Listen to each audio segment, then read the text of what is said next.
Welcome to the Nomad Futurist Podcast, where ideas shape the future and visionaries redefine what's possible. Join us as we dive deep into the evolution of technology, society, and human potential, spotlighting the voices driving change and reimagining our world. Connect with us and join us at media.nomadfuturist.org. The future is a story we write together. Let's kick it off. Here are your hosts, Phil and Nabeel. Hello. Welcome to Nomad Futurist. This is your co-host, Nabeel Mahmood, calling in from Scottsdale, Arizona. This is your co-host, Phillip Koblence from Montclair, New Jersey. And I am Brian Smith, coming from Ashburn, Virginia, in the Washington, D.C. metro area. Brilliant. Well, Brian, the heart of the data center, the heart of the government, there you are. Let's start with a quick introduction of Brian Smith. Who is Brian Smith and what is Brian Smith up to these days? Yeah, sure. So Brian Smith currently is the nuclear reactor development director for the Idaho National Laboratory. I joined INL just in January when I retired from the Department of Energy. I've been a career federal employee, although I started my federal career when I joined the U.S. Navy. I joined a little late. I had a career in golf. Before that, I used to work for the United States Golf Association, which happy to talk a little bit about that. It's been an interesting ride, but started my career with the Navy. I became a civilian in federal government and bookended that career in January and moved over to the Idaho National Lab. Well, so you had me at hello when you said golf, and then of course nuclear comes into play. I gotta just ask, forget about everything else. What's your index? What's your number? So funny, I got to give you a long answer. I was rather good when I was younger. I got into running tournaments. I followed my dad. My dad was one of the tournament directors with the PGA Tour for several decades. If you were watching a tournament on television, you were watching a tournament my dad was running. So I followed him around learning how to run tournaments. That's how I got in with Georgia State Golf Association as their head of rules of competitions, and then the United States Golf Association on the rules of golf staff. So I stopped playing as I got more into running tournaments. I used to have an index down around a 2 or 3, and I'm back in it. And I'm happy to say I'm now about an 8.5 handicap index, and it's coming down steadily. So that's been a fun ride. I'm sorry I took the time off from golf that I did. Well, I guess we're going to just have to do this on the golf course. I have no idea what you guys just said. I have no idea what this index indicates. I can tell you that I recently saw a documentary of my favorite golfer, and you may know him. His name is Happy Gilmore. Two. But both of them, just the best golf movies ever. And it just so happens that it just came out. And filmed in Montclair, New Jersey, for the most part. Yeah, of course. Shout out to Adam Sandler, best golfer. Which is not far from the USGA headquarters, by the way. I lived when I was with USGA, their headquarters in Far Hills, New Jersey. And to this day, New Jersey is the favorite place you've ever lived. The Garden State. It is a place that is there. What Trenton makes, the world takes. So we're going to get into nuclear here. You certainly do have a very interesting background, and looking through your college experience, you were in anthropology, then you got a master's in project management, and then you potentially decided to go serve in the Air Force. Share with us that journey. And of course, there was this golf as well, right, in the picture. That could have, with a 2 to 3 handicap at that early age, that could have had its pathway into playing pro, and especially with the connections that you had. So share that early part of your life and your career and what got you involved in serving in the federal space, the Air Force, and then an anthropologist to be in the nuclear business. Okay, that's just like mind-boggling. So yeah, could you share that with the audience?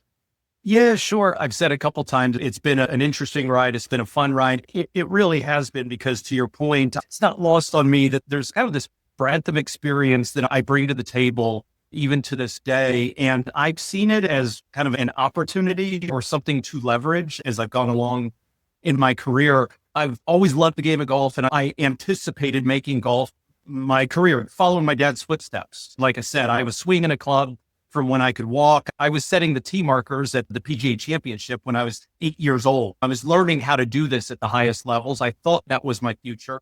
To your point, I thought Perhaps playing was the way I'd go. I found I really enjoyed running tournaments, and I found myself at a very young age in charge of very large tournaments that were fairly well known. When I was with USGA, I'm 20 years old and serving as a rules official at the US Open, US Senior Open. So I was going down that path and anticipated making a move from the USGA over to the PGA Tour, where my dad worked. Things were lining up just right. I was the go-to guy for answering any rules of golf questions that came from the PGA Tour. It just kind of seemed to make a lot of sense. I'd make the move over to just be a full-time PGA Tour rules official. At that time, the PGA Tour adopted a policy prohibiting nepotism. And at that point, as long as my dad worked for the PGA Tour, I could not work for the PGA Tour. Now, mind you, for a little nuance there, I had left college at that point to go embark on this golf career because I had an offer I couldn't refuse to go to the Georgia State Golf Association to run their tournaments. So I left college to go do that. I was a college dropout at that point. And when the PGA Tour option went away for me because of the new nepotism policy, it kind of put me back to square one. And I said, okay, I love what I'm doing at USGA, but I really want to be on the road every week like my dad. And if I can't do that, perhaps I need to sit back and reflect on what is it I want to do. Well, the other thing my dad did was he served in the Marine Corps. He had served in the military. His dad was a career Army officer. My uncle, my dad's brother, served in the Navy. Military service was a theme through our family. So I thought, okay, as much as I love golf, I've always felt a call to serve. Now, this was post 9/11 here in the United States, which, that call to service was pretty widespread for folks like me in our 20s. And so I opted to join. It was actually the Navy that I joined. I left USGA. I went back to college, finished my college degree. I can talk a little bit about anthropology, but I decided to raise my right hand and join the Navy after completing that degree. Now, I'll tell you, anthropology was something I sought out. I left pursuing a degree in aerospace engineering and moved into anthropology. Big change, but I felt a sense of belonging among those in the anthropology department. For some reason, the discipline clicked with me. The problems that they were getting at around human culture, human nature in general, why humans behave the way that they do, and why they behave in groups the way that they do, where cultural traditions come from. I found this just really rich story. No matter where I aimed myself in anthropology, there were rich human stories everywhere I looked. And for some reason, that piqued my interest at that time in my life more than aerospace engineering. And so I pursued anthropology, and I thought that might be my career, except that the Navy was kind of tugging me in this direction. I said, yes, the call to serve wins. I raised my hand. I went to officer candidate school and became an officer in the Navy. And it was that set me on the path of government service.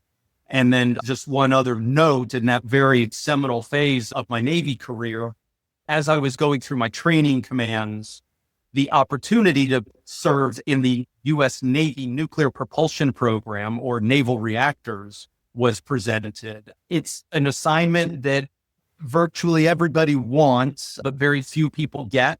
I decided, well, that looks like the hardest thing to get. I was otherwise going to be on submarines. I was going to be an operational junior officer out serving on submarines. But this chance was to go to Washington, D.C. and work in the headquarters operation for nuclear submarines and aircraft carriers. And I said, hey, it looks hard. I probably won't get it, but I'll interview. When they tell me no, I'll go serve on subs. That's okay. That's what I wanted to do. Lo and behold, they brought me to Washington, D.C. I passed through each interview through the process. It's a well-known process for the nuclear Navy that Admiral Rickover started many decades ago. And I got my assignment in Washington, D.C., and that's what brought me into the nuclear world. I think we'd be remiss if we didn't thank you and your entire family for your service. So, well, thank you. Thanks for keeping us safe. I have to be honest.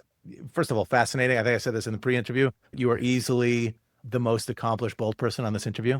So just enjoy that for what it's worth. He can get a tan too, Phil. You have clearly. I'm just not keeping up. I have a lot of work to do. I have to imagine that you have this, just even the way you describe anthropology and your interest in human behaviors. Did that kind of understanding human behaviors help you almost unbeknownst to you in that interview process, because you are dealing with other humans and you have the superpower of actually knowing how they work and what makes it? Because I can't imagine you were impressing them with your nuclear knowledge, because what nuclear knowledge could you have had? Yeah, you're right. I mean, what they tend to recruit for, in some ways, I think it's fair to say, blank slate is fair game, because they're going to wire you the way that they want you when you get to DC. Yeah, but to your question, I think it speaks to the way that I've approached virtually every interaction in my career. And so, yes, from day one, as I was engaged through the interview process, I'm interested in the experience, or if I haven't had time to flesh out that experience, what I think is the experience of the person on the other side of the table. Everybody comes to the table with their own decades of history and experiences and everything else. And I enjoy talking to people. I enjoy getting to know people in an interview setting. I don't know what it was that had them select me, but I like to think that it had something to do with the engagement. And I will say the person who selected me to go, he remains a dear friend to this day. And this is the person who selected me to go to Washington, D.C. to embark on this process. I had to get through that first step. And I asked him some years later, I said, why did you take a chance on a kid with an anthropology degree that really didn't present like your textbook guide to recruit up to D.C.? And he said, well, clearly you were smart, no matter what your degree was. I mean, you had all A's, you were a smart guy, but you just seemed like someone I could put on the other side of a table of a member of Congress or of someone in the White House or wherever. And you could talk about the nuclear Navy in ways that a lot of our other people can't. And that's what I really wanted out of you. And sure enough, that was kind of where I made my mark in the program. Seems like years later, he will finally tell you that the reason he selected you is because he thought that he would get cheaper tickets to the PGA Tour. Alas. That's a great point. Well, I think you hit a home run. It's about communication, articulation. That's the most important thing. I mean, where all of us are in our careers primarily because of that. I mean, knowledge you can gain based on experience and education, but it's the ability to articulate and communicate. If you were not to have been given that opportunity, and if you would have had to serve on the sub, have you thought like what your career pathway might have been like? Yeah, I have. That's a wonderful thought experiment, I think, for anyone to embark on. When any of us look back in our careers and we identify those forks in the road, right? Who doesn't say, geez, what would have happened if I had gone left and not right? Yeah, I've done that. No doubt. I like to think that given the way that I seized on, heck, I was a roadie with my brother's band back in the 90s. My brother was a rock star in the 90s, believe it or not. And I tell you what, I used to keep his guitars in tune and carry his equipment. And there was nobody that was going to be a better guitar tech than me when I was doing that. As I was learning to run golf tournaments, there was nobody that was going to be better at that than me, right? It's that drive. So had I gone subs and done a career in the Navy at sea, I guarantee you I would have made it my charge that nobody was going to be better on the submarine or whatever assignment I would have had along the way. Just got to have that fire inside. And I don't know, I probably would have stayed in for an entire active duty career. I am still a reservist. I'll hang the uniform up on January 1st, this coming January 1st. But I bet I would have been an active duty officer. And I like to think that I would have been putting on stars before I hung up the uniform, because I would have made sure that there wasn't a better naval officer in whatever it was I was assigned, to just have that drive. And I think my parents instilled that in me. Is there any universe in which we don't follow up on the fact that your brother was a 90s rock star? I'm trying with that for a little bit. Who is your brother? And can I have his autograph? It doesn't even matter who he is. Back in the day, and I tell you, he did a podcast where he tells a wonderful story of how he came into it. We both grew up playing guitar. We played guitar our whole lives, but he had a drive for it, like I had a drive for golf. And so the band Seven Marys Three was a band out of Orlando. Their first album came out in 1995 called American Standard. He didn't play on American Standard. He started with Seven Mary. We all went to the same high school. He started with Seven Mary Three as their lighting director, and ended up then as their touring guitarist and played on the second, third albums. So Seven Mary Three, yeah, Orlando band, around the same time as Matchbox 20, Sister Hazel, Creed came a couple of years later. Yeah, Central Florida was the hotbed. There was a time, I don't know if anybody will actually remember this. I did post a picture on LinkedIn on International Data Center Day where I had long hair, and those are the exact bands that you kind of should headbang a little bit too. Yeah. You know, it's got an element of grunge to it. I just love it. Love it. The 90s, the lost decade. What's the Florida connection there? Didn't you grow up in the Northeast? No, I grew up in Central Florida, Orlando. And for the music scene, right after Seattle sort of made their mark in the early 90s, for some reason, for a short period, the spotlight shifted to Central Florida. A lot of bands came out of there then. From Nirvana to Seven Mary 3. Indeed. Yeah. Well, I thought in the 80s, 90s, all what Florida was like the New Yorkers moving down south and Cocaine Brothers. That's South Florida. He was in Central Florida. Right. Different Florida. Mickey Mouse. He was in Mickey Mouse, Florida. Mickey Mouse Land. All right. So you end up working for the government. How was that experience for you? Was that something that you were expecting? And of course, like it's not the similar experience serving in the military, right? So could you share how was that transition, leaving an extremely structured sector to always kind of riding the gray area and trying to keep everyone happy? Yeah, this is where we really dive deep into the nuclear piece of it, because I will say, so that Navy assignment to Washington, D.C., Naval Reactor's headquarters was a 5-year assignment, 5-year orders. That's fairly long in the Navy. Usually you'll find U.S.-based assignments to be about 3 years. These were 5. When my orders were up, I could have taken a new set of orders I could have gone onto a submarine from there. But by the time I had served 5 years at Naval Reactor's headquarters, I really liked what I was doing. I liked supporting the nuclear Navy. I was finding that I was pretty good at the various things that I was doing. I really enjoyed bringing the program to Congress, to members of the White House, the support we needed. I just liked what I was doing. I didn't want to leave it. And so it was a fairly easy transition to become a civilian in the Department of the Navy. So as in my first government civilian job was as a Department of Navy civilian, but still with Naval Reactors. Essentially, I went home on Friday as an active duty lieutenant in the Navy. I came to work Monday as a Navy civilian. Everyone in that program wears civilian clothes, whether you're active duty or not. So there really wasn't much change. My job shifted a little bit, but for the most part, I went in Monday morning as a Navy civilian, still working on the same mission. The transition was very, very easy. And what I appreciated was I now had, as a civilian, I didn't have a set of orders that was going to bring my time to an end. And now I could really focus on planting roots in Washington, D.C., in this area, and continuing to push forward the mission of the nuclear Navy, which I firmly believe in.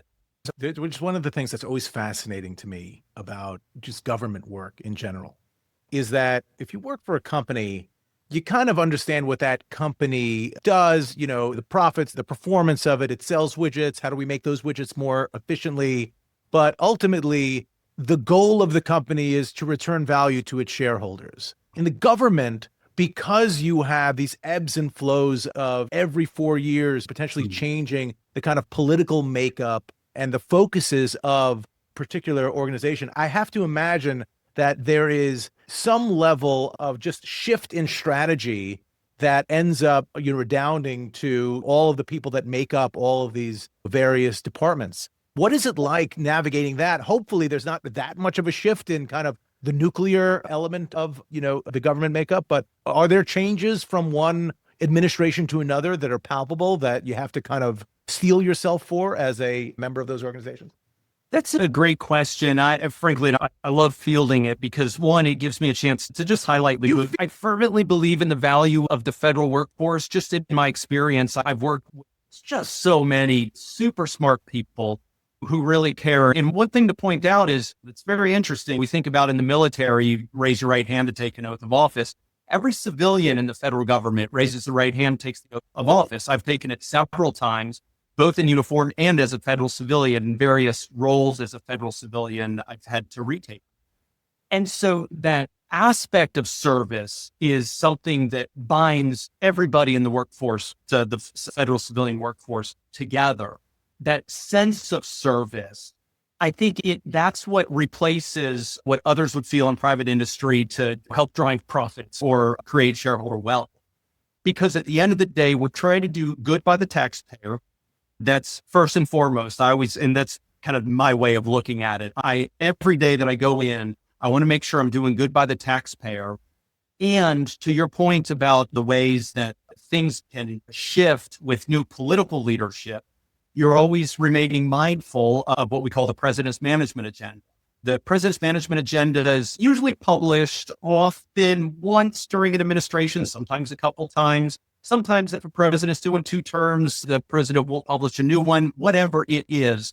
There's a president's management agenda that comes out that kind of drives decision-making through all the various departments. And we as career feds, and as I moved up in my career, I joined what's called the Senior Executive Service, or SCS. SCS, career SCS, those are your most senior members of the career federal workforce. And the SCS kind of drives down to the rest of the career workforce the president's management agenda as reinforced by political leadership across all the departments. Typically, there's not huge shifts, and I recognize this current administration, there are some pretty large shifts that have taken place and are underway, and I'd be remiss if I didn't at least just recognize that. But typically in my career, for something like the nuclear Navy, I got to tell you, the shifts aren't that big. There's recognition, no matter who the president is, that a strong, viable nuclear Navy is something that helps enable U.S. diplomacy around the world. So perhaps I benefited from being in a pocket of government where those shifts aren't quite so severe. But I will just tell you that in my experience, it was a fairly natural transition. And I never found any shifts in presidential administrations to be something that was difficult to handle, if that makes sense. Let the record show that you are now retired. I'm not saying there's anything associated with it. I'm just saying you're retired. You've obviously dealt with the highest levels of the government. What presidents have you met? I met President Obama. That's the only president that I had occasion to meet. I tell you that probably the coolest meeting that I ever had happened to be in the West Wing. We went over, it's funny, the offices where the Situation Room is in the West Wing. There's some other offices there. There was a time, I don't know if this is still the case, there was a time they were just kind of treated as offices as an extension of the Eisenhower Executive Office Building, which is the large ornate building that's right next to the White House. If you couldn't find a meeting room there, you might end up at a meeting over in the West Wing, just because it was an open office. I went in to the West Wing to brief on some submarine stuff, and the aide kind of getting us over there said, "Hey, we're going to be in this room today. This is the Bin Laden room." And as I turned and looked at it, it was a very small room. And then it clicked, the Bin Laden room. I said, "Wait, is this the room where the photo?" He said, "Yep, where the photo was taken." There's that famous photo when the to capture kill Osama bin Laden was happening. Famous photo with Hillary Clinton with her over her mouth, Secretary of State Clinton, etc. in that room. That's where we were meeting. That was a cool thing. That was one of those moments in my career where I said, "How did I get here?" It's a kid with an anthropology degree. and the fact that they call it the Bin Laden room. What was it called before the Bin Laden room? I assumed that was in the Situation Room. I didn't realize that it's right across the hall from the Situation Room. And if you read about what was going on in the West Wing during that operation, you'll find President Obama was in the Situation Room, as were a lot of other principals. There was an Air Force general who you see in that photo who was keeping tabs on things. He was sending information over across the hallway to the Situation Room while things were playing out. And finally, Obama said, "If the guy is sitting right there, I'm going to go sit in that room." So we walked over into that room. A recreation of that room is in the Obama Library today, as I'm sure I've not seen that, but I'm told. All right. So I guess you haven't had the chance to meet the current president then. Correct. That would be certainly interesting. So now you're in the data center space. Again, another little change of the pathway that you had originally set forth. Was that actually even in the cards when you came into DC with your background? Yeah, that's a great question. I will tell you, certainly not the data center space. I enjoyed my time in the nuclear Navy and in defense nuclear writ large. I will tell you, I went from the nuclear Navy eventually to what I call the Defense Nuclear Mothership. That's the National Nuclear Security Administration, NNSA. And NNSA, essentially, that's a part of the Department of Energy, but it's the defense nuclear part of the Department of Energy. It's got 3 pillars. The nuclear Navy is one of them. The nuclear Navy actually rolls up underneath a part of the Department of Energy. It also happens to be part of the Department of the Navy as well. But then another pillar is all of our nation's efforts for nuclear nonproliferation, basically trying to keep bad material out of the hands of bad guys.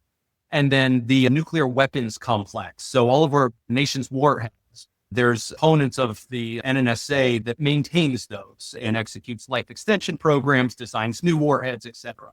That's NNSA. I joined the NNSA leadership team when I left the nuclear Navy. I truly enjoyed my time there, but I left really before I felt I was ready when the House of Representatives called and asked if I would join the appropriations staff to be the appropriator in the House of Representatives back to all of those defense nuclear programs. And I had always kind of wanted to do that. I dealt with congressional staff quite a bit through my career.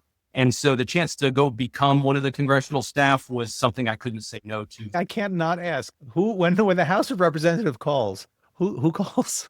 Yeah, it was the staff director for the Appropriations Committee. So yeah, it's they call the professional staff or committee staff. We don't work for members, although members chair or members are the chair ranking for the various committees. The professional staff usually comes to it with something of a pedigree in whatever discipline it is. For me, the defense nuclear, that just made sense. But we don't work directly for members. Members have their own personal staff that, do other things. We collaborate with them. But I was part of the professional staff. And Marcy Kaptur, who represents the district up in Toledo, Ohio, longest serving woman in the House of Representatives history and just a force. She's fantastic.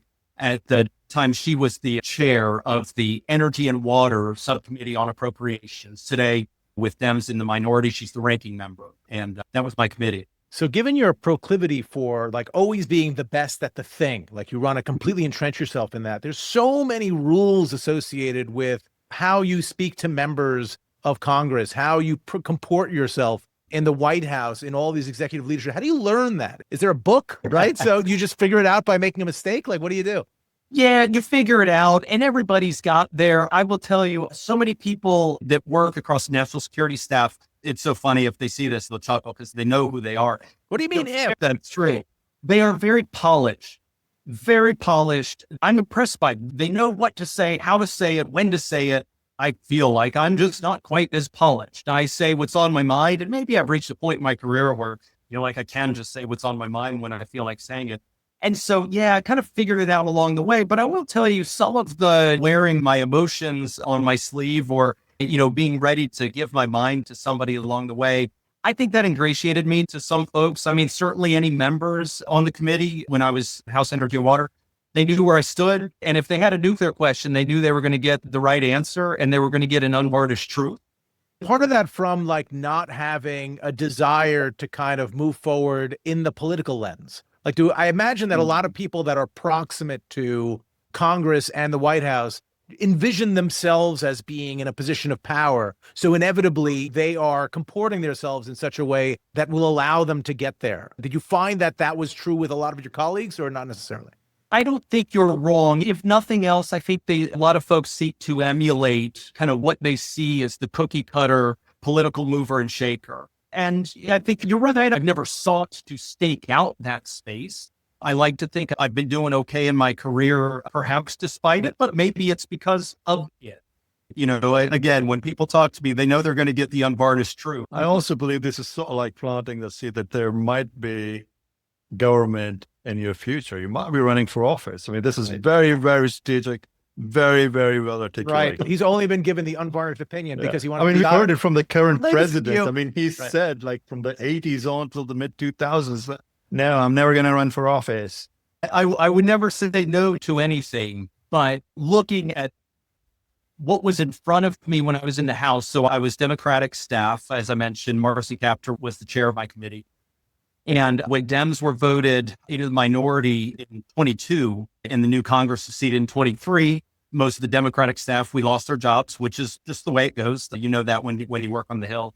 And I rejoined DOE, but that's where, Nabeel, to your question about data centers by that point were on my mind because there was a lot more talk about AI. And we were just starting to grapple with load growth arising from AI. So to the extent that I've always considered commercial nuclear. Now, mind you, I talked a lot about defense nuclear. If you consider there's something of a firewall between defense nuclear and commercial nuclear or civil nuclear, I always worked on the defense nuclear side, but I always knew there would be an opportunity for the world to embrace what commercial nuclear can bring.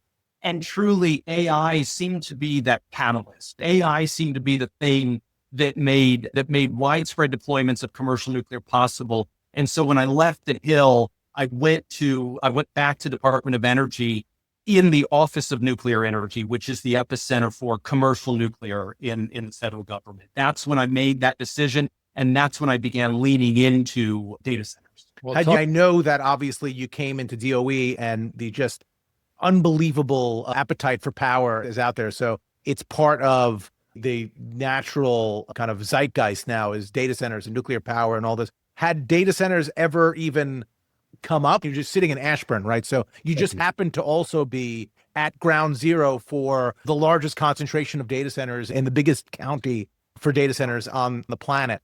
So had they been top of mind for you separately from your career? They had been on my mind. Yes, you're right. I am a resident of Loudoun County and live among the largest concentration of data centers in the world. So as a resident, of course, you'd recognize, okay, this is all around me. But my neighbor and great friend is Bill Picard, who a lot of folks in the industry know. And I say great friend to the extent that, Bill and I and his fantastic wife, Lisa, and my wife, Katie, the four of us would do dinner. The four of us would sit around the fire pit. During COVID, we were our bubble. I mean, everyone kind of found their bubble. It was the Picards and the Smiths were the COVID bubble. So I learned a lot about data centers from Bill, and data centers remained high on my mind because challenges that Bill and the industry faced just were topics of conversation around the fire pit. So yeah, it was something that I felt I sort of had an insight into, perhaps in ways that others wouldn't have if they weren't otherwise in the data center industry. Well, thanks for letting the cat out of the box, Bill. Appreciate it. Mr. Picard is a fan of the program. Exactly. So everyone's talking power. I mean, and of course you heard that through the COVID era as well. And we don't necessarily need to get into the whole thing. That's everyone's topic of discussion. A couple of things that I'm curious about. One, the current administration approved the 400 gigawatt of compute capacity of 400 gigawatts of power. Nuclear that was supposed to be shackled for decades seems to potentially come through. So I want to hear your opinion on that.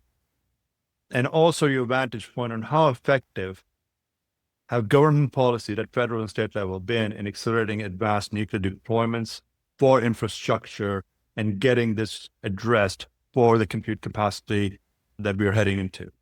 Those are great questions. So the current administration's goals for nuclear, that the current administration is seeking to put even more wind in the sails for nuclear than the previous administration did. I'll tell you, this really has been sort of continuing trend of, I remember under the Obama administration, I remember when nuclear energy made its debut on the list of clean energy technologies on the Department of Energy's website. That was a big deal. Nuclear didn't used to be clean energy, and nuclear wasn't really embraced by Democrats, certainly like it is today.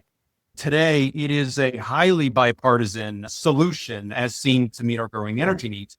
So as this administration came in and leaned in on nuclear and when selecting an energy secretary, Secretary Wright, who had already been leading into nuclear himself through his professional associations, the writing was on the wall that nuclear was going to, if not continue on this gradual trend upward, it was going to grow even more. And indeed, that push has grown even more.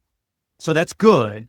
Now we need to continue doing it smartly. We need to continue to level set with folks. I can't come on and talk with you all, for example, and say, hey, great news. I think I can turn on a commercial reactor in 6 months and just try to will that into existence, right? That's just not the way nuclear works. But at Idaho National Lab and with support from the Congress and through the executive branch, there's a lot of programs at play to go build AI infrastructure in a lot of cases and power it with nuclear power. And I'll pivot now to the other part of your question, Nabeel, in terms of state and federal programs. The shift that has occurred, I'd say in the last maybe 2 years, and I'll say that because I was part of some of this shift. The shift that has occurred for nuclear is we've moved past the idea that if you build it, they will come. And by that, I mean, the federal government often thought of nuclear as something, if we just puts the money behind reactor developers, put that technology out to the market, then the market will embrace it. The market will just pick it up and run with it. That does happen with a lot of various technologies. But there, from a cost perspective, there are some barriers to nuclear where you have to go a little bit further. You can't just put it on the doorstep and have the market pick it up. You actually have to work with the market and help bring the off-takers together. You don't build an energy generating source just to build it. You build it for an off-taker. But if that off-taker isn't willing to pay what with nuclear is sometimes a higher upfront cost, you're going to end up with a stalemate. Guess what? We've had a stalemate for decades on nuclear in this country, certainly on advanced nuclear. These advanced technologies that we talk about, get excited about, the SMRs, various ways to move heat away from the fission reaction. We've known how to do this for a long, long time. Like liquid sodium reactors, we've got some mothballed ones and INL that are older than any of us on this program. So we've known how to do it for a long time. What we didn't have was that market catalyst. And what I saw in the AI and data center industry was an industry with massive power needs, willing to look at nuclear kind of the way that I looked at it in the Navy with submarines. Just allow me for 60 seconds to kind of draw this parallel, because a lot of folks pushing this narrative out just recently, and I want to try it on you all. In the Navy, if it were all about LCOE, we build diesel-powered submarines. If that's all we were concerned about was the cheapest solution to put something at sea that can submerge, we'd build diesel-electric submarines. Nuclear submarines are more expensive to design and more expensive to procure. In other words, to build. But for non-monetary aspects of that submarine, what nuclear power offers that submarine in terms of unmatched dominance in the undersea domain, we, the Navy, and with substantial backing from the Congress and by the people, by the taxpayer, we field the world's most technologically advanced submarine. We put that to sea, and we are unmatched when it comes to undersea warfare.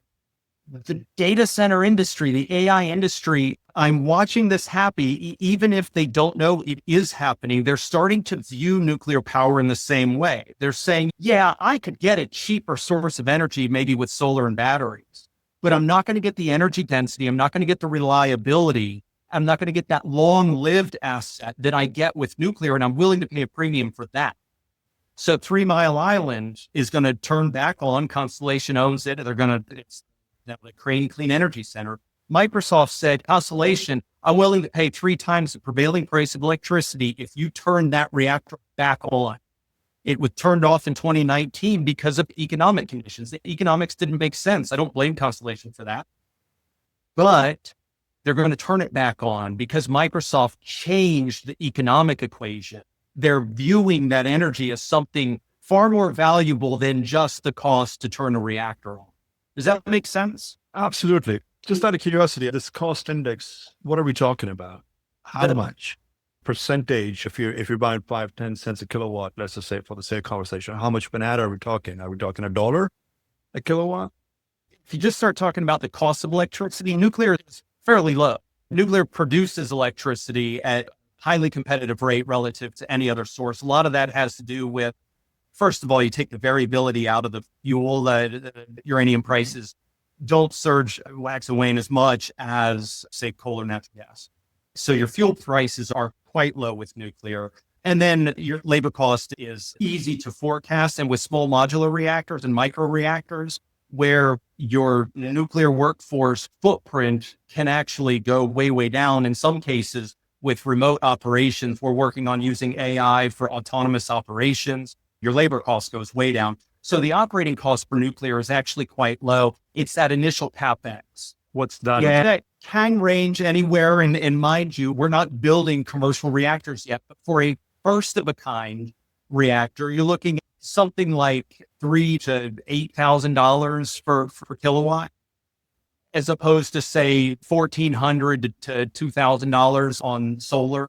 So there might be some overlapping at the high end and low end of those two different technologies, but nuclear for first of a kind, yeah, it's higher. Now that's why we do have some federal funding at play to help get those first of a kind copies out the door.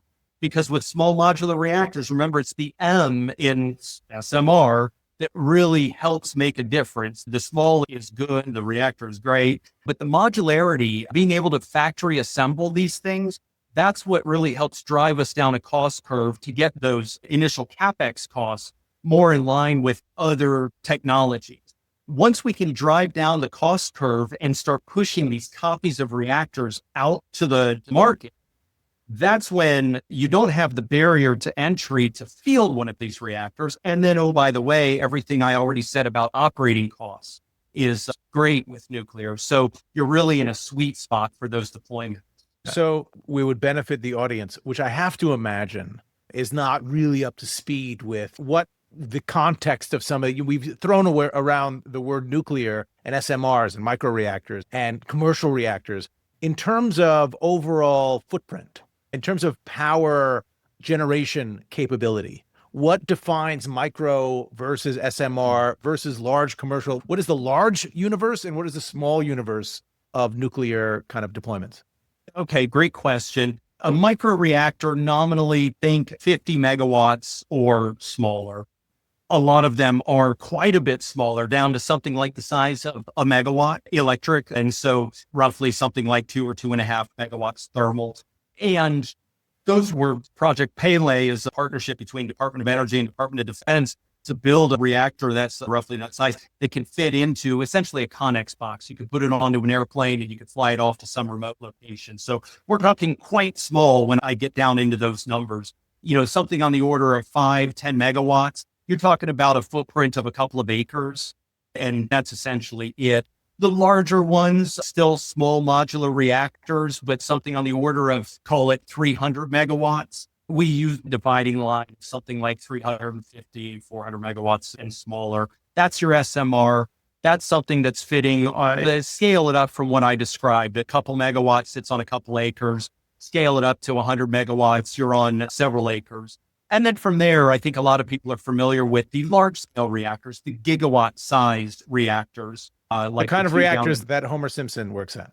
Yeah, they're marked a lot of times in certain cases by cooling towers. Those are on much larger campuses. They don't necessarily need to be on these very, very large, expansive campuses, but a lot of them are. And so those are your large scale.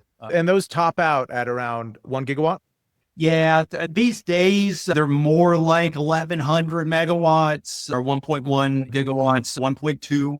You're getting close to your 1.21 that Doc Brown likes. Yeah, right. When we go back in time. So if you have an industry where there are regions of our country that have so many applications for power that they have a shortfall of capacity, multiple dozens of gigawatts shortfall of capacity, what is the timing and the makeup of having nuclear fill some of those gaps? Now, arguably, that shortfall is because there's a lot of capacity that will not be built. But if you're talking about 15 or 20 gigawatts of capacity, I don't know if you have a concept of like nationally, what is the shortfall of capacity? How do you make that up? Is that some combination of commercial or SMR? Is it mostly SMR that's going to be the basis? Yeah. So another good friend and colleague, Mark Usikov, when we go around and we have these discussions, we do fireside chats, love to do it at data center conferences. We get into that very question of capacity. What can we build and how quickly can we do it? I think, Phil, you hit the nail on the head with the mix. And one of the things that I love to talk about, because today in commercial nuclear, we are talking about viable SMR and microreactor deployment programs. I don't have to just go and talk about these gigawatt sized reactors, because not everybody wants one of those. But if there's a hospital that wants a 5 megawatt reactor so that they have power redundancy, excellent. That is a design that several viable vendors are refining as they do their work. So The experience down in Georgia to build those Vogel plants. You can go off and Google the Vogel plants. You'll learn all about how over budget and how behind schedule those were. But I'm here to tell you, there were massive lessons learned that came out of that. Truly, the second one came in riding the cost curve down upwards of 30% in a lot of cases. That second one was cheaper than the first one. And just for your listeners, the first deployment for Vogel came online in 23. This is adding 2 more plants to the existing. The next one came online in 2024. So these were very recent deployments. The second one was quite a bit cheaper. And there is now a very well-trained workforce that is chomping at the bit to get to work on the next one. So those Vogel plants offer an opportunity to start deploying more of those AP1000s, those big ones that can be part of energy mix going forward, along with the SMRs and micros that'll start deploying commercially here, nominally starting in 2030, hopefully sooner, as we continue to do some great work at Idaho National Lab. I feel like I can ask like 50 other questions and not leave room for anything. I'll ask one more just because, I'll kick myself if I don't, which is, I think you've seen, what happened in Russia with the nuclear meltdown all those years ago, Chernobyl, and you've seen the Shurham power plant and 3 Mile Island and all those. How concerned should anybody be with a lot of the newer kind of nuclear technologies of the potential for fallout or negative complications that arise from some potential issue associated with nuclear? We could talk about that in a whole other episode, with that being the evolution of the safety basis for nuclear. No doubt, from things that we've seen happen around the world, there are important lessons learned. We absolutely learned a ton from what happened at 3 Mile Island, and the NRC changed a number of regulations. You could go put yourself to sleep with the tomes that were written about what happened at 3 Mile Island and how the NRC changed instrumentation and control requirements, human factors aspects, the way that humans in the plant respond to specific events in the reactor. So yes, we have gotten better. The safety basis is quite impressive. Safety for the nuclear fleet writ large over its entire history is quite impressive. When you look at one metric is deaths arising from nuclear accidents, which is nil. So take that for a moment, just with the operating fleet and the way that we've learned from events and pushed a lot of great thinking into today's design and the way that the humans operate today's design. Then incorporate the advanced reactors, these generation 4 reactors, many of which operate at atmospheric pressures rather than high pressures that a lot of our reactors operate under today, which operating at atmospheric pressure and eliminating all of the high pressure piping and whatnot. That's a gain from a safety perspective.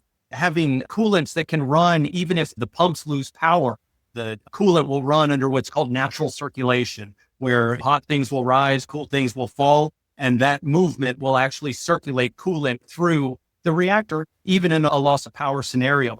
Things like that. We don't have to get into all these inherent and passive safety features, but these are features that are part of the designs of these new advanced reactors. So part of the reason the future for nuclear is bright is because we can go to communities and talk to them about these really cool new safety features in these advanced reactor designs. And the communities say, okay, yes, I'm bought in. When can I get one? Hey, and that's where we say, well, give me a couple more years. We've got some additional things. We'll be back in 2040. Your kids are going to love it. Your kids are going to love it. Brian, this has been amazing. I mean, there's always some fun stuff to talk about. I think between Phil, you and I, we can table this for hours and hours and hours. A part of the premise of this conversation, besides what's happening in the industry, is all to share your journey and what you've been able to accomplish. And that's certainly been quite interesting. A lot of moving parts and finally finding your way into the data center sector. Now, if you were to share one message with our younger audience or the younger professionals interested in pursuing a career in the technology space and or the interaction based on your experience thus far in the last few years that you've been in the space, what would that be? And what advice would you offer, the next in the queue? I guess I would bring it back kind of to the top in our conversation. I would encourage anyone to remember this is a human-driven business. And I recognize that goes for pretty much any industry, but the data center industry, I've leaned more heavily into this industry, I meet people like you all. And, Nabeel, Phil, you all are the salt of the earth. And the beauty is you are representative of your industry. You're not an aberration or an outlier. And so this particular industry is particularly human driven. The networks in this industry are what make it go. There's no doubt in my mind. I've got a daughter who's going off to college, starting her first year this fall, and she's still figuring out where she's going to go. But if she were to go into the data center industry, I would applaud her the whole way, because I know that she'd be going right into a community that's going to support her, that's going to uplift her, that's going to applaud her themselves as she succeeds. As long as she recognizes that network of people, that's something that you have to nurture and you have to applaud them yourself, right? You all do that to one another. And I've watched it time and again. And I love being you all have been welcoming of me into this community. And it's no surprise because of everything I've just described. Brilliant. Well, thank you very much for taking the time to join us today. I think, Phil, we're going to have another one of these. No, I think we need part 2 and part 3. I didn't get into rare earth minerals. I didn't get into how other countries are competing with us on nuclear. I haven't done anything. Part 2 and 3, join us for we should just do a separate podcast, just us and Brian, where we just pepper him with questions. Absolutely. And Brian, I'm going to have to catch you on the golf course. Bring your 8 handicap. Indeed. I'm working on my Happy Gilmore swing. I've been trying to run up to it. I keep on missing. Thanks so much, Brian. Always a pleasure. You can really tell when someone has that kind of passion to communicate, and you have it in spades, and we're all the better for it. So thank you. Thank you for having me. Thank you. Thank you. Thank you for joining us on the Nomad Futurist Podcast. Remember, technology, markets, and challenges will continue to evolve, but those who adapt and prepare are the ones who will thrive. Embrace the change, stay curious, and let's build a future worth moving towards. The journey has just begun, and we're glad you're here with us. Visit us anytime at media.nomadfuturist.org to stay connected and be a part of the movement. Until next time, keep exploring.